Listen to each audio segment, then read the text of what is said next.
Well, g'day, Max here again. Welcome back to the shop. Another episode of Swarf Chips. Well, it's dark, it's cold, Saturday morning, 5:30 a.m. So today we'll crack on, we'll get the rotary table set up so we can get our holes drilled and tapped in our base plate, our clearance and countersunk holes in the bearing housing, and the final part, Project X, machined up. So at the end of this session we'll be able to all see what it's all been about. So we'll get the rotary table set up and get some holes done.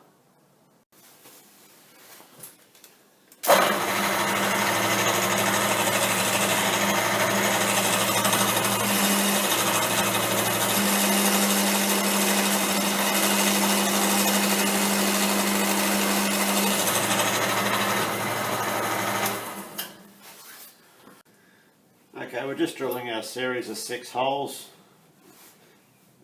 around the bearing and the base. They'll fit our quarter UNC countersink screws. So we're just doing it on the rotary table.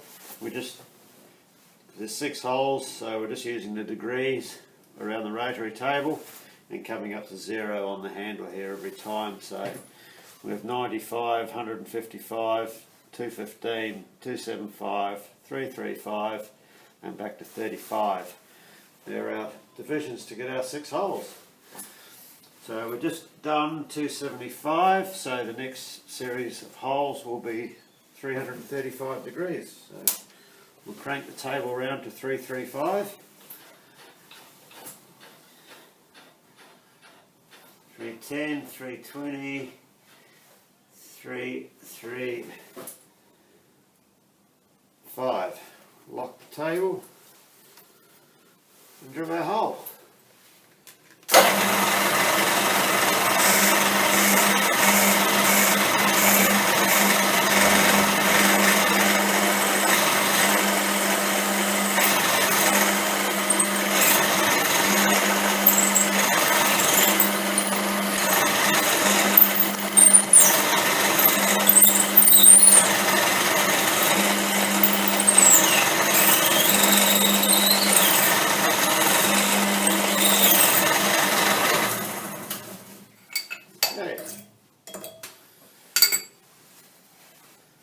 Round to the next hole,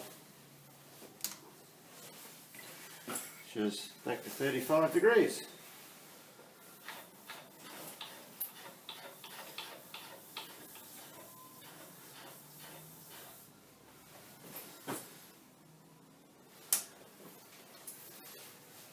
Now we have 2 clamps on here. That's to hold the centre piece in, and also 2 clamps to hold the housing, the outer housing. So just for drilling this hole, we just remove this clamp. The other clamp will still hold the centre piece, and we can get our hole drilled. Okay, so we've drilled all our tapping size holes that will be tapped quarter UNC into the aluminium block. So now we're just going through to a depth of 1/2 inch, drilling the clearance size holes for the screws through the bearing housing here.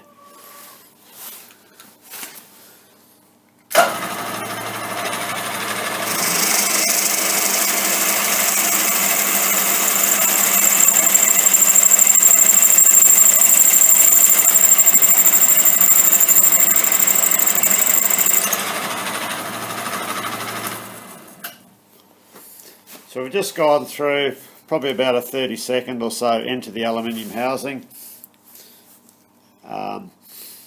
just so the threads aren't right at the start of the alloy. So that's all those done, so now we have to countersink them all.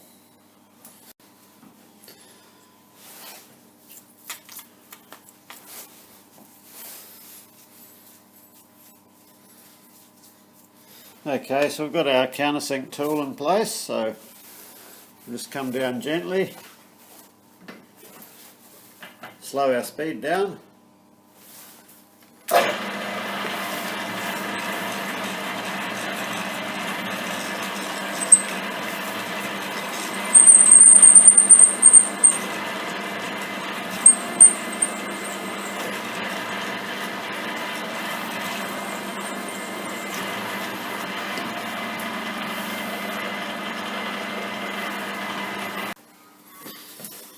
Okay, we've got our quarter UNC tap in. We'll get our holes tapped. Now, this isn't a machine tap, it's just a hand tap. So we'll just use the machine. We'll just get the tap started square with the machine, and then we'll back it out and we'll finish by hand.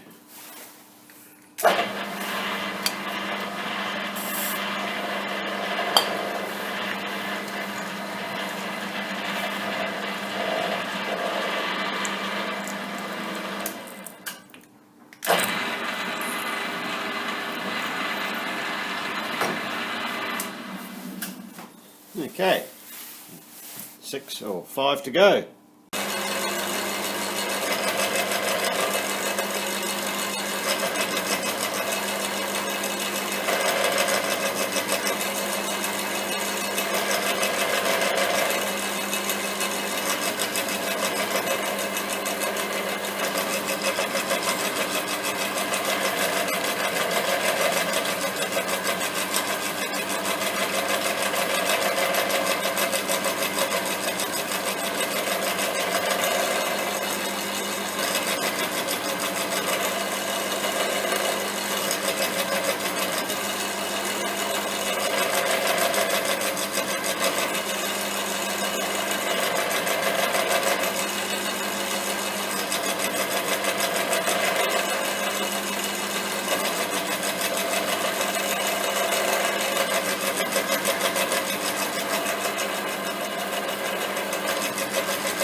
Okay, well, we've completed our base plate with our bearing in place. We added a bit of bling to the bearing housing, a bit of jewellery. So now we move over to the lathe, machine up the final part for Project X. So we'll get set up in there and move on. Okay, we're up to the final stage of Project X. So we've got to make our shaft for it. This is just a piece of mild steel. We'll get it chucked up, get a centre in the end, and then we'll turn a Morse taper on one end.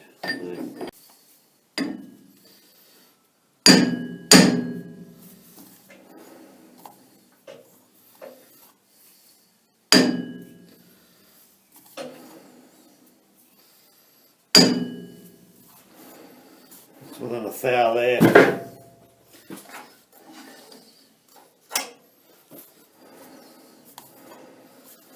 And it's within a thou there. I think this bar's a bit weird. Might have a slight bow in it, but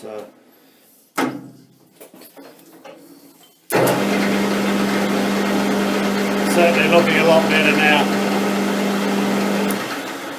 So we'll let it go at that. We'll put our centre in and start on our taper.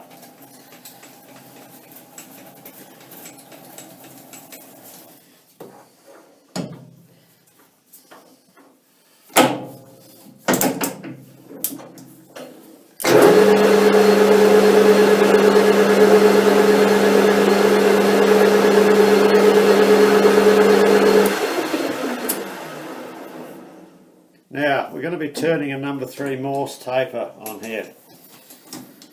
So what we'll do,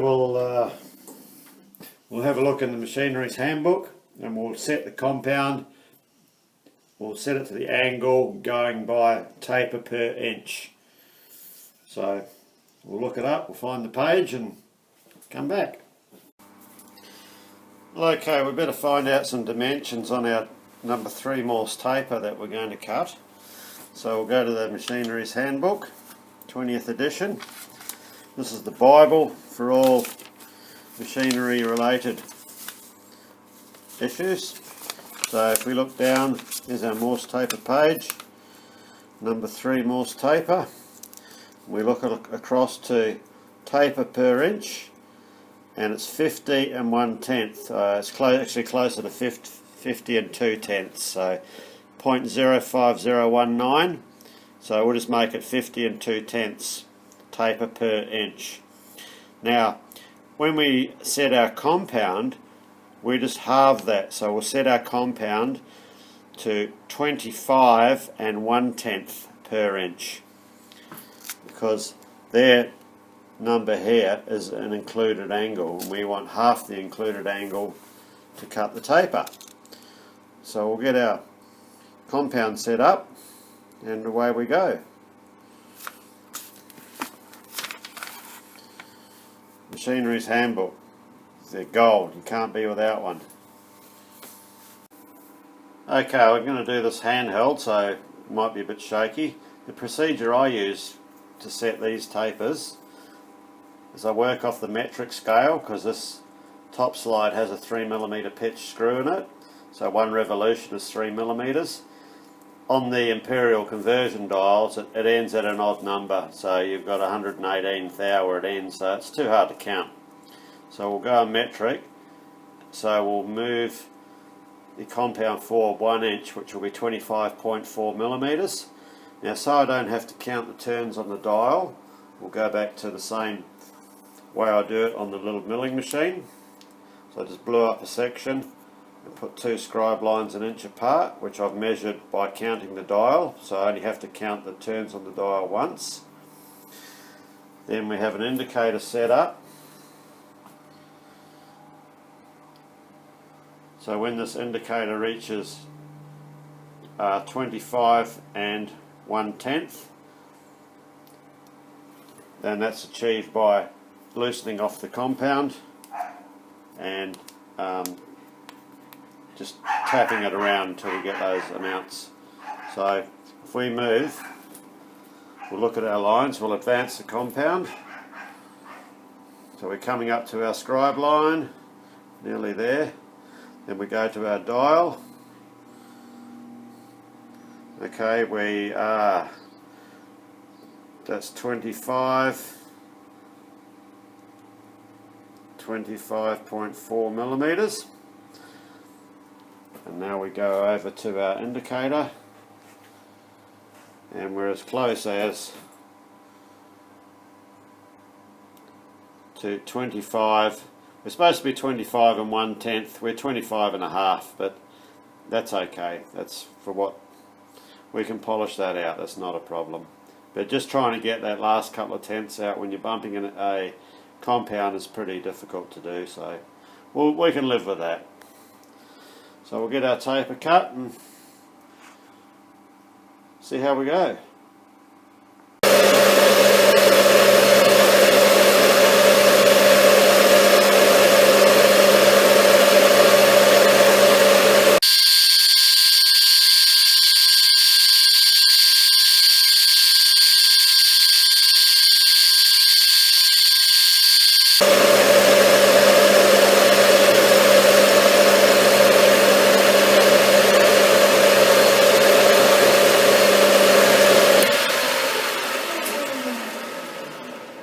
Okay, that feels alright. The material certainly isn't mild steel. I think it could be 4140. I'll just do a test fit with a Morse taper adapter, a 3 to 4 adapter.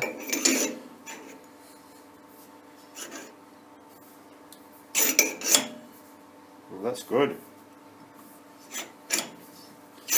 That's very good. Just put a Sharpie marker over. See if we can get an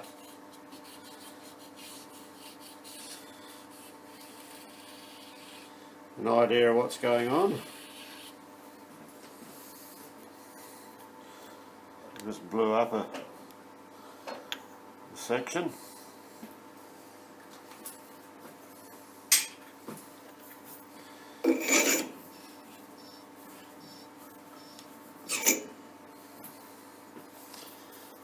how we're looking. So we got a couple of high spots in the turning. It's down here, 2/3 of the way down.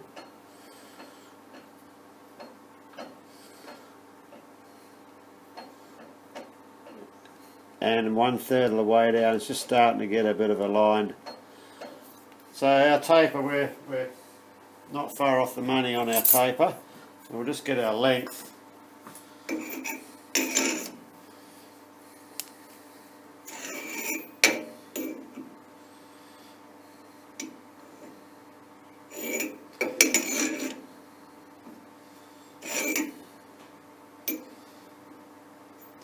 I think we'll just go a fraction more, but I want to try it in an R8 adapter. So.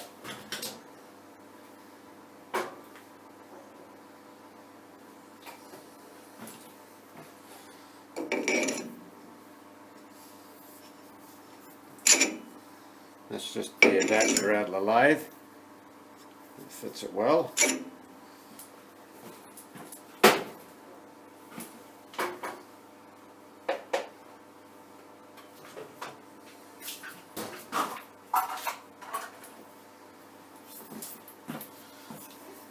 Here we are.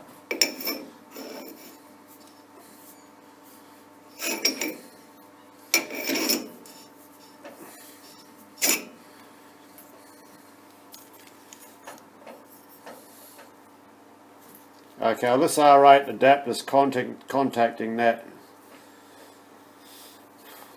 for about an inch up here, near the end, and it's just starting to down there make contact. So there's two different brand Morse taper sleeves, and we get just a slightly different reading on here.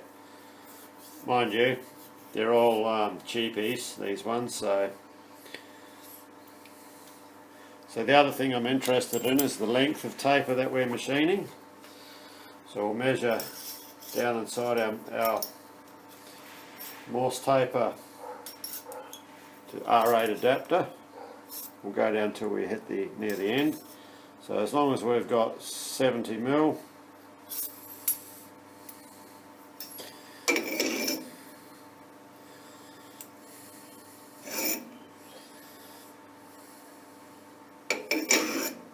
I think that's pretty good where we are there. I think I'll let that go there, I think. For what this tool does, that's plenty enough to drive it, to hold it. Doesn't have to rotate it, it just has to hold it in position. So I'll give this a bit of a polish up.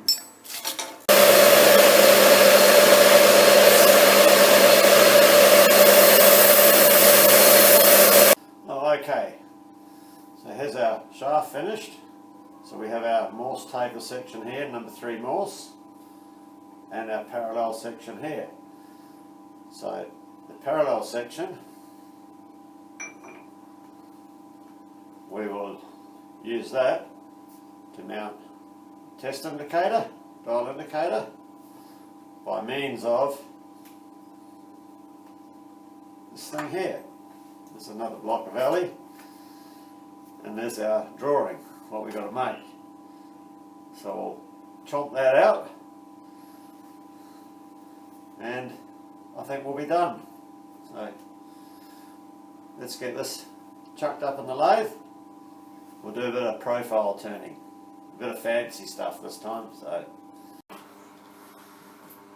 okay, so we've got our piece chucked up, and we're just indicating, well, we're not indicating, we're just looking by eye. We're just eyeballing the 4 corners. It's nothing critical at all, up against the end of the tool, just to get the part approximately centered, which we have. So what we'll do now is we'll turn a round section up to where the ball section is going to be. So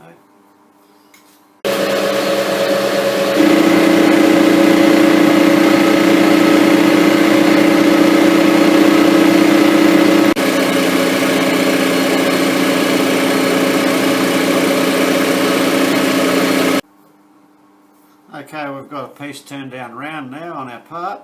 So what we'll do, we'll take it out, we'll put the 3 jaw on, We'll grip it by this end, we'll start on the other end.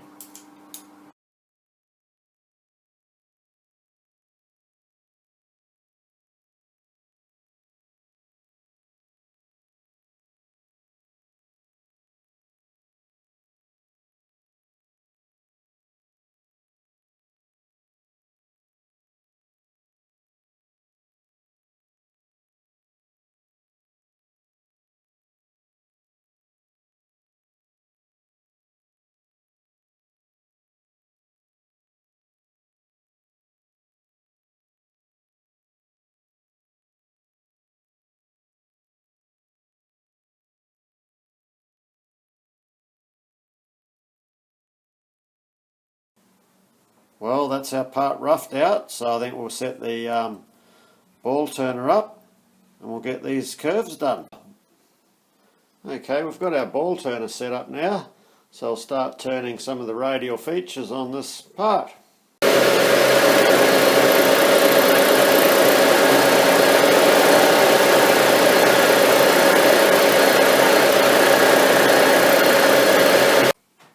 Well, we've had some clearance issues come up between the ball turner tool posts and the revolving centre. Like not enough clearance. So, as the old saying goes, improvise, adapt, overcome. So we've used a right hand tool in the tool post. We've flipped it upside down and that's alleviated our clearance issues. So all we have to do now is run the lathe in reverse and we'll be fine.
Okay, that's our ball roughed out. So what we're going to do, we'll have a 1-inch bore going through here. This end here will be turned down parallel, maybe. This end here will bring, I think I'll sweep that back in an opposite radius, just so it blends into the smaller diameter finished size of the parallel section here. Okay, so we're just machining the excess off this area here now, so then we can start blending this radius back the other way.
Okay, that's our part, all the profiles, all the basic profiles done, all polished up. So what we have to do now is we set it up in the 4-jaw, and we have a 1-inch hole to bore through here. Then we'll come back to the lathe, we'll finish this end off, and finish this end off. That's got to have a hole drilled through it, and that's got to have a grub screw or something drilled and tapped into it for a locking screw. So we'll get it set up in the 4-jaw, and then we'll do the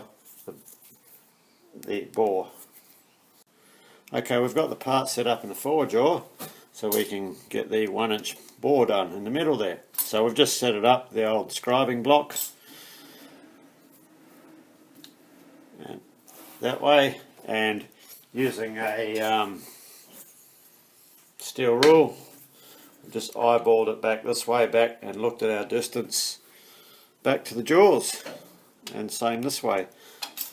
So we have equal distance there as we do there.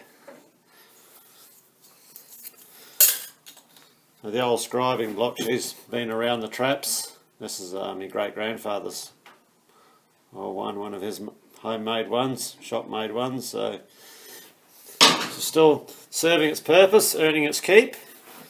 So okay, we'll get this bore done. We don't want to run this too fast because of the imbalance, because of this chuck jaw here hanging out.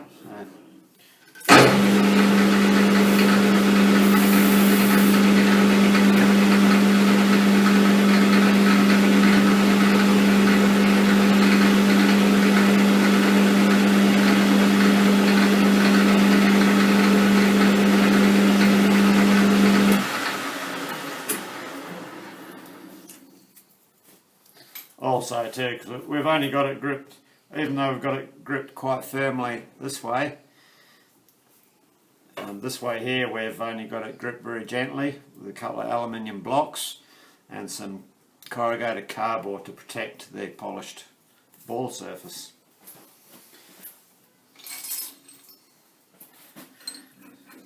We'll get a drill hole through.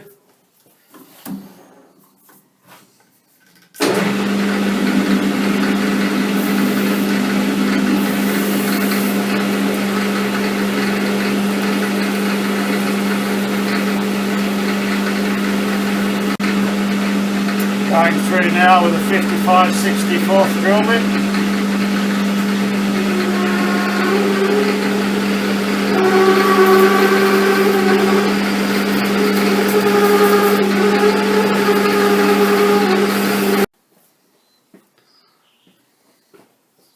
Okay, we've just had our first trial cut through. So we're going for 1 inch. We got 0.896. So we'll take 2 more cuts, that'll bring us out an extra 100th hour.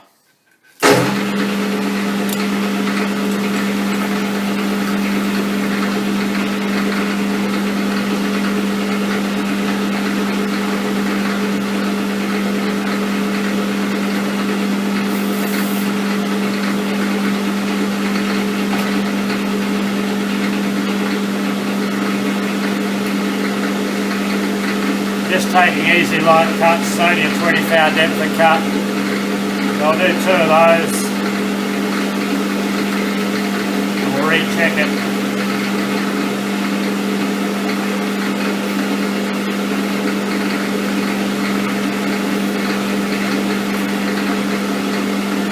Just a light cut because of the delicate way that we're holding on to the piece.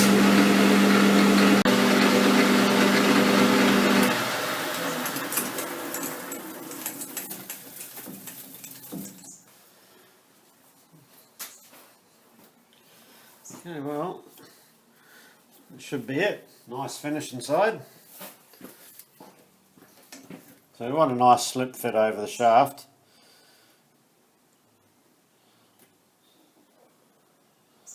So that's dead on 1 inch. We'll try our shaft in it.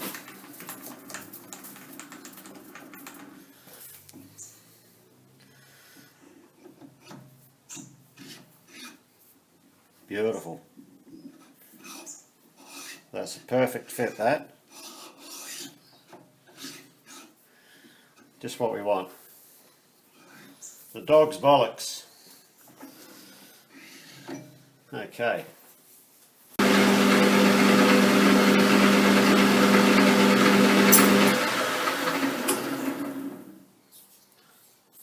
Okay, well that's that, operation complete. So we'll take her out.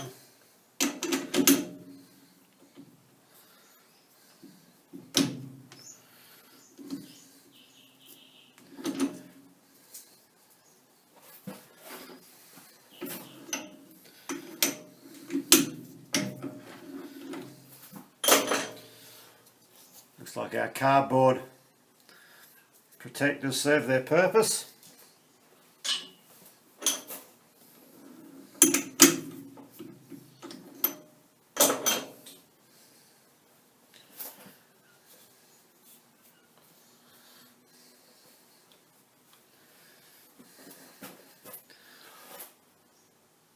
It's coming up well. Okay, so we'll move on to finishing the ends. Got a couple of holes to do, and that's this part complete.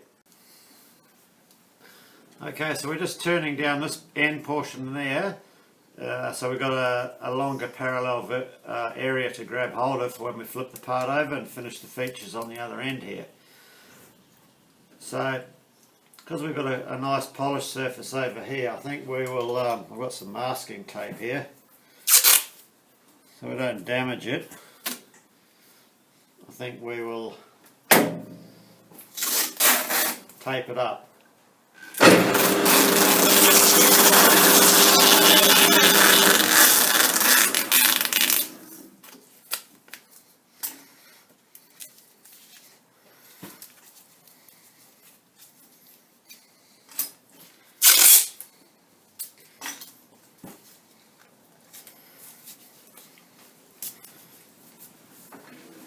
If the swarf, the alloy swarf wraps around this stuff, it'll, as it does, it'll scratch up the surface, and we'll just have to do more polishing, which is, if we can prevent it, it'll be good.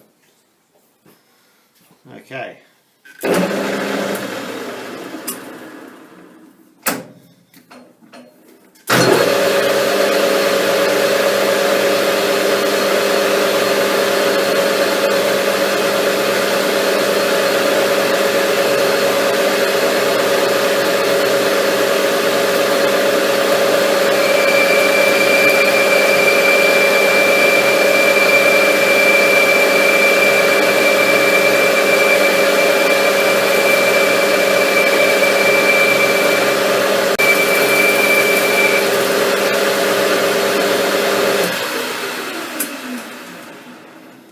I think that'll be enough to hold it.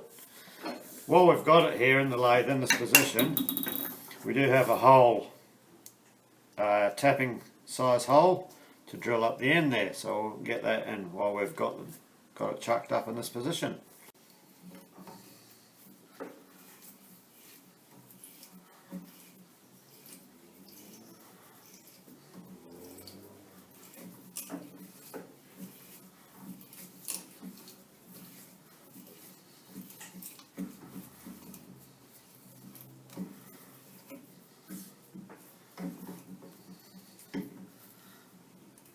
Feels like it's through.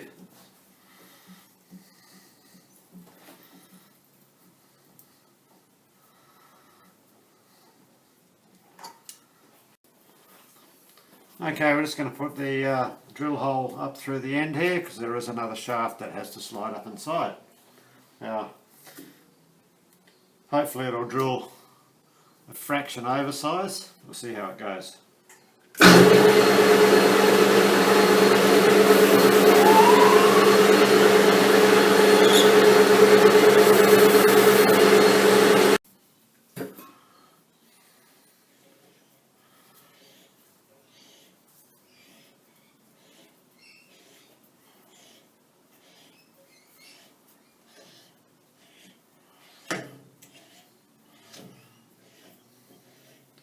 And as with any reamer, you never turn them backwards. So this is just an adjustable. So there's a nut and a nut. So to make the reamer larger, you slacken off this one, tighten up this one, and opposite to make it smaller. Slacken off that one, tighten that one.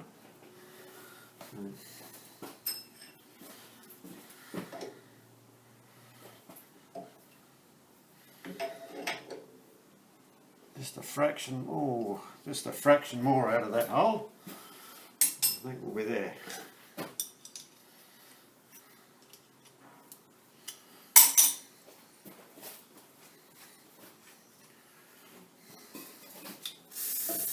Bit of go juice.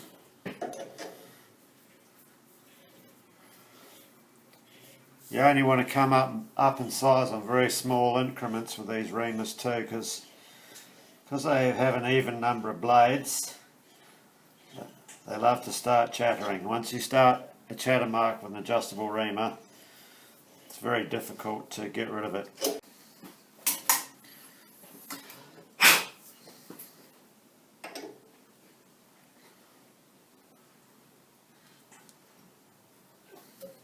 Looking good. Just go a fraction more. Don't want this thing to be a tight fit in there.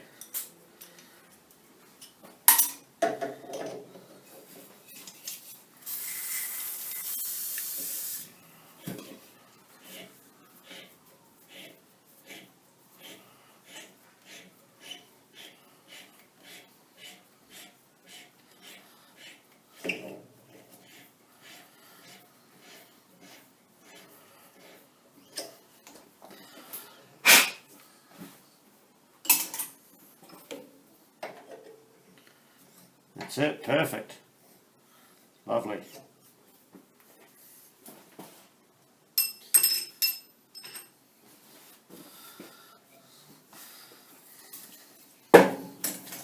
Okay, so now we'll do our feature on the end. So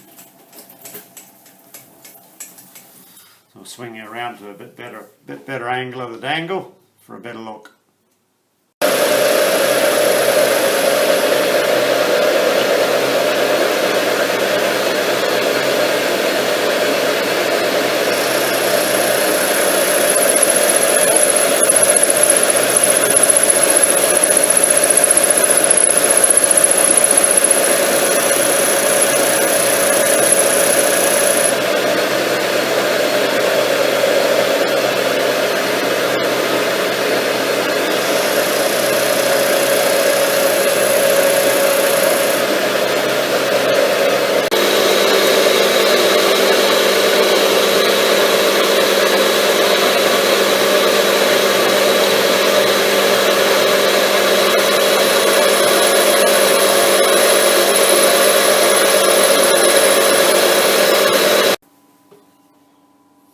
Well, here we have it.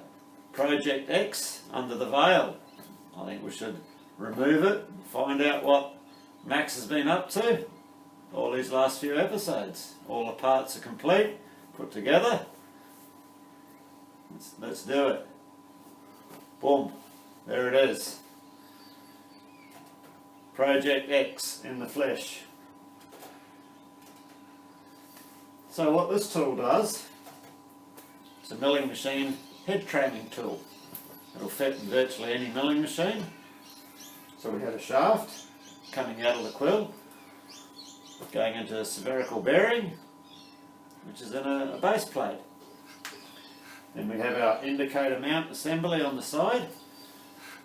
So at the end of the day, what we do when we want to tram our head, we loosen off the head mounting bolts and we use our table travel in either direction. That controls the tilt of the head in a precise manner, not like the way we usually do it. Small tap tap hammer, tap tap here and a tap tap there, or a tap tap tap tap anywhere. So what we do is we set 0 on our dial indicator, we bring our arm across, take note of the reading, then simply move the table either backwards or forwards till we split the difference between the reading and the zero. Then we just tighten the head back up, go around and recheck, make sure we're on the same reading.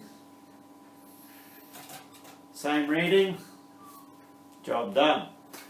Now, for a milling machine where the head nods as well, I mean this one doesn't, it's the same procedure. You zero your indicator there, bring it round to the back, and use your other travel here, move the table in and out, and that will move the head in and out to do that reading. How simple is that?